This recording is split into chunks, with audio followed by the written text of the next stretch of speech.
Hello viewers, welcome to Movie Max. இந்த episode ஒரு old is gold episode. So old movies வந்து நிறைய best movies வந்திருக்கு. So அந்த படங்களை பற்றின என்னோட தாட்ஸை மற்றும் விமர்சனம் ஓல்ட் இஸ் கோல்டு எபிசோடில் வரும். அந்த லிஸ்ட்டில் ஃபர்ஸ்ட் மூவியாக பார்க்க போகிற படம் மரியா ஃபுல் ஆஃப் கிரேஸ். இந்த படம் 2004 வந்திருக்கு. இது ஒரு கிரைம் ட்ராமா. இந்த படத்தோட ஸ்டோரியை லைட்டாக பார்த்துடலாம். இந்த படத்தில் ஹீரோயினோட பேர் மரியா. இவங்களோட மொத்த ஃபேமிலி, இவங்க அம்மா, இவங்க அக்கா, இவங்க அக்காவோட பையன், ஒரு சின்ன பையன் இருக்கான். இவங்க அக்கா ஹஸ்பண்ட் விட்டுட்டு போயிட்டான். அப்புறம் இவங்க பாட்டி, இவங்க எல்லாருக்குமே மொத்த எக்கனாமிக்கல் பேஸே இவங்க தான். இவங்க அக்காவுக்கு ஒரு சின்ன பையன் இருக்கான். அவனுக்கு ஒரு ஃபீவர், ஒரு ஹெல்த் இஷ்யூ அப்படின்னா அவனுக்கு டேப்லெட் வாங்க கூட இவங்க தான் பணம் கொடுக்க வேண்டியிருக்கு. அந்த மாதிரி சுச்சுவேஷன்ல தான் இவங்க குடும்பமே ரன் ஆயிட்டு இருக்கு. இவங்க அந்த ஊர்ல ஒரு சின்ன கம்பெனி இருக்கு. அந்த கம்பெனில என்ன ப்ராசஸ்னா, ரோஜா பூ செடிகள்லாம் வந்து கார்டன்ஸ்ல இருந்து வரும். அதுல அந்த ரோஜா பூ செடிகள்ல இருந்து ரோசஸ் எல்லாம் கலெக்ட் பண்ணி பேக் பண்ணி அனுப்பணும். அந்த டிபார்ட்மெண்ட்ல தான் இவங்க வேலை பார்க்குறாங்க. அங்க ஒரு மேனேஜர் இருக்கான். அவனுக்கு இவங்கள பார்த்தாலே பிடிக்காது. எப்ப பார்த்தாலும் திட்டிட்டு இருக்கான். இவங்க அந்த மேனேஜர் கிட்ட எனக்கு பாத்ரூம் வருது, போயிட்டு வந்துடுவான்னு கேட்குறாங்க. அதுக்கு அவன், ஒரு நாளைக்கு நீ எத்தனை தடவை போவ? இங்க வேலை பார்க்குற மற்றவங்களெல்லாம் பாரு, அவங்க பாட்டுக்கு அமைதியா வேலை பார்த்துட்டு இருக்காங்க. நீ மட்டும்தான் பாத்ரூம் போற, அங்க போற, இங்க போற, வேலையை பார்க்க மாட்டேன்ற அப்படின்னு திட்டுறான். அதுக்கு இவங்க எனக்கு உடம்பு சரியில்லை அப்படின்றாங்க.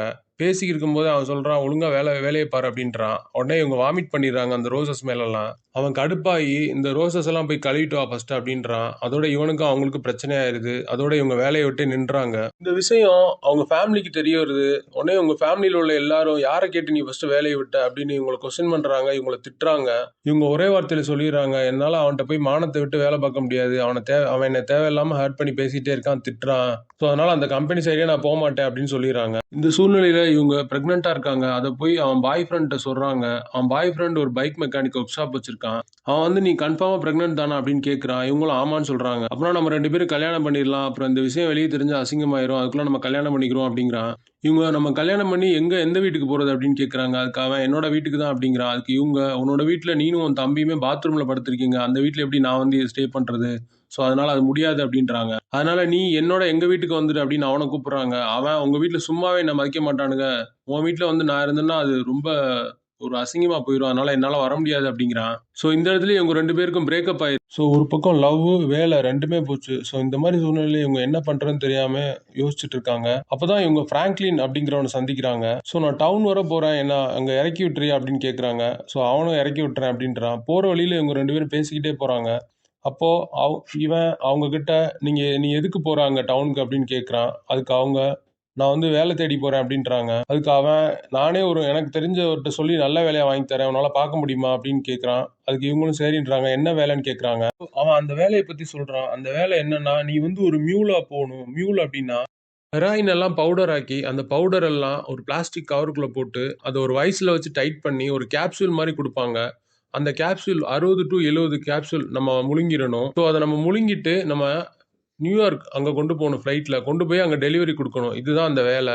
இந்த வேலையை நீ செஞ்சினா நீ வந்து ஒரு நிறைய டாலர் கணக்கில் சம்பாதிக்கலாம் அப்படின்னு சொல்கிறான் அவன். இவங்களும் ஓகேன்னு சொல்கிறாங்க.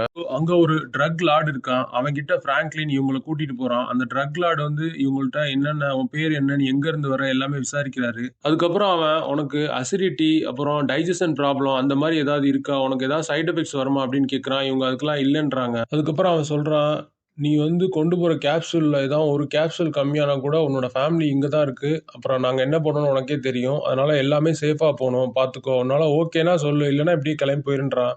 இவங்களும் ஓகேன்னு சொல்கிறாங்க. ஸோ இதில் என்ன ஒரு பெரிய பிரச்சனைனா, இவங்க உள்ள அந்த கேப்சூல் ஏதாவது ஒன்று ஸ்டொமக்குள்ள ஓப்பன் ஆனாலும் உயிருக்கே ஆபத்தாயிரும். அந்த மாதிரி ஒரு பெரிய ஒரு டேஞ்சரான ஒர்க் இது. ஸோ பணத்துக்காண்டி இவங்க இதை ஒத்துக்கிட்டு, ஸோ இவங்க கிளம்புறாங்க. இதுக்கப்புறம் என்ன நடந்துச்சுன்றதா இந்த படத்தோட கதையே. இந்த படம் ஒரு ஸ்லோ பர்ன் கிரைம் டிராமா தான். ஸோ ஃபாஸ்டா அடுத்து என்னன்னு பரபரப்பா போகாது. பட் ஆனால் கதை கொஞ்சம் சுவாரஸ்யமாவே இருக்கு. இந்த படம் நம்மளை பொறுத்தல ஒரு டீசென்ட் வாட்ச் தான். ஸோ இந்த படத்துல அடல்ட் கண்டென்ட் கம்மி ஒன்றும் அந்த அளவுக்கு கிடையாது. சில கிஸ்ஸிங் சீன்ஸ் தான் இருக்கு. ஸோ அதை நீங்க கன்சிடர் பண்ணிக்கோங்க. இந்த படம் நம்மளை பொறுத்தல ஒரு டீசென்டான வாட்ச். படத்தோட மைனஸ் என்னன்னா, இந்த படம் ஒரு ஸ்லோவா போகுது கொஞ்சம். ஃபர்ஸ்ட் ஒரு 40 மினிட்ஸ்க்கு அப்புறம் ஸ்லோ ஆயிருது. ஸோ அப்புறம் வந்து பெரிய ட்விஸ்ட் எதுவுமே கிடையாது. நம்ம மேக்ஸிமம் நம்ம என்ன எதிர்பார்க்குறோமோ அந்த மாதிரி தான் சீன்ஸ் எல்லாம் கன்வே பண்ணியிருக்காங்க. அப்புறம் கதை வந்து அப்படியே ஃபிளாட்டா தான் இருக்கு. இதுதான் இந்த படத்துல உள்ள மைனஸ். இந்த படத்துல லீட் கேரக்டர்ல மரியாவா நடிச்சிருக்கிறது கேட்டலினா சாண்டினோ மொரினோ. அவங்களோட ஃபேஸ் எக்ஸ்பிரஷன்ஸ், ஆக்டிங் எல்லாமே நல்லா இருக்கு. அப்புறம் விர்ஜினா கிறிஸ்டினா அரிசா, அப்புறம் என்னி போலா வெகா, அப்புறம் சார்லஸ் ஆல்பர்ட் பட்டினோ, இவங்க எல்லாருமே அவங்களுக்கு கொடுத்த கதாபாத்திரத்தை நல்லாவே பண்ணியிருக்காங்க. இந்த படத்தோட ரைட்டர் மற்றும் டைரக்டர் ஜோசுவா மார்ஸ்டன். இந்த படத்தோட IMDb ரேட்டிங் 7.4, நம்மளோட rating 2.5 out of 5. Thanks for வாட்சிங். Subscribe our channel.